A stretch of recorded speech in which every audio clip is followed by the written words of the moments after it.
السلام علیکم ورحمت الله وبرکاته وتعالى ملګرو په دې هیله چې جوړ روغ او د صحت او عافیت جامه مو په تن وي. ملګرو نن به زه تاسو ته ووایم آیا موږ کولی سو د ګران فري د لاسته راوړو که یعنې حداقل هغه مقدار چې دوی تعیین کړی و 500 ګرامه او همدغسې چې تاسې وینئ 511 ګرامه زه اوس په دغه سایټ کې ما لاسته راوړي. آیا ما کولی سي چې دغه سایټ څخه پیسې واخلم که یا؟ نو ملګرو زه په دغه ویډیو کې دغه به تاسو ته وښیم. نو حتما ویډیو تر پای پورې وګورئ او که زموږ چینل مو نه وي سبسکرایب کړی نو هیله ده چې سبسکرایب یې کړئ او همدغه رنګه دا ویډیو لایک کړئ او د ملګرو سره یې خامخا شریک کړئ ترڅو هغه هم په حقیقت پوه سي او د دې په سایټ په اړه ټوله معلومات ترلاسه کړئ. ملګرو همدغه رنګه چې تاسو وینئ ما درې نفره و دغه سایټ ته دعوت کړي دي، 80 رول مې وهلي دي، 10 ویډیوګانې مې کتلي او 18 سمارټ کنټراکټس مې وهلي دي.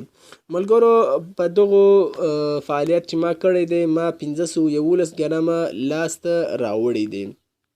نو زه غواړم اوس تاسو ته وښیم آیا دغه ګرامونه چې ما لاسته راوړي ما سوای چې برداشت یې کړم که یا؟ نو راځو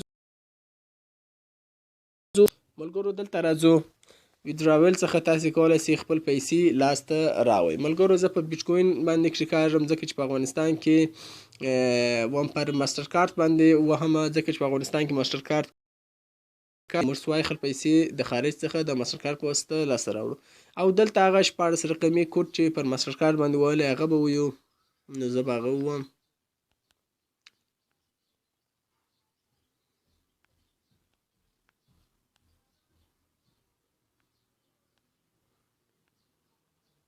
ښه ملګرو دغه مې هم وویلی او دلته درېیمه ګزینه چې د ګرام دا ګرامونه به ووایو چې مثال موږ څو ګرامه غواړو برداشت کړو. ښه نو زه به دا 510 ګرامه ووهمه او ما 511 ګرامه درلوشتل 510 ګرامه زه وهم.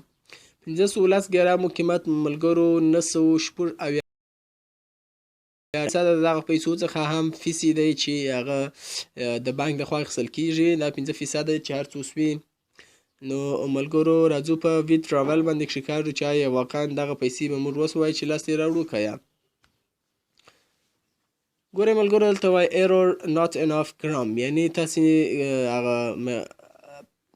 هغه اندازه چې ګرامونه چې باید تکمیله سي یعنې 500 ګرامه تاسې نه دي پوره کړي. ولې؟ ګورئ ملګرو دلته یو اویلیبل ګرام دی، دغه یو پینډینګ دی. ما اویلیبل 53.6 ګرامه دی او پینډینګ چې دی 457.5 ګرامه دی.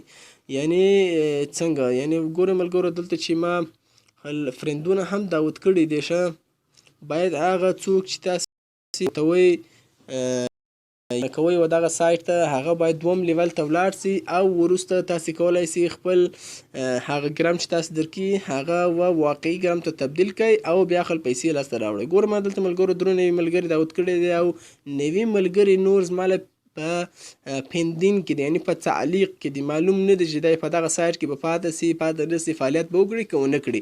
ملګرو دغه سایټ به هغه چا ته پیسې ورکړي چې هغه خپل ملګري رابلنه کړي او هغه ملګري یې دومې مرحلې ته و یا نور مرحلو ته ولاړ سي. که دوم مرحلې ته ولاړئ ملګرو هغه تاسې ته هغه 15 ګرامه چې درکړي دي هغه به واقعیت ته تبدیله کوي یعنې بیا تاسې کولی سي ځینې واخلئ. ګورئ ملګرو دلته ما دغه فرندونه دغه چې زرغون علامات ورباندې راغلی دا یې هغه 15 ګرامې واقعي سوي دي، واقعیت ته تبدیل سوي دي او تاسو ترېنه استفاده کولی سي او دغه بل په تعلیق کې دي یعنې هغه ګرامونه چې تاسې درکړي دي هغه قابل د قبول نه دي یعنې تاسې نسئ کولی هغه یې برداشت کړئ. نو دا باید ټوله زرغونه سي چې تاسې وکولی سي برداشت یې کړئ. همدغه رنګه چې وینئ ګورئ ملګرو دلته زه بیا داشبورډ ته به راسم تاسې ته به وښیم چې ما دومره زحمت وکښی او 511 ګرامه ما پوره کړه او بیا هم ما نسي کولی دغه سایټ نه واخلم پر دې خاطر چې زما دغه ګرامونه اکثره ملګرو د پینډینګ په حالت کې په تعلیق په حالت کې دي. معلوم نه دي چې هغه فرندونه چې ما دعوت کړي دي چې پاته به سي په دغه سایټ کې فعالیت به وکړي که ونه کړي. نو زما خالي 50 ګرامه زما لی اویلیبل بالانس دی چې یعنې قابل د قبول د سایټ دی. نو ملګرو که تاسې هم غواړئ په دغه سایټ کې فعالیت وکړئ نو زه به د دغه سایټ لینک په څخه ننسئ او خپل ملګري رابلنه کوئ او ملګرو ته مو ووایستې چې هغې باید فعالیت وکړي او دویمې مرحلې ته ولاړ سئ او وروسته بیا تاسې کولی سئ خپل پیسې لاسته راوړئ. تر بلې ویډیو پورې د الله په امان.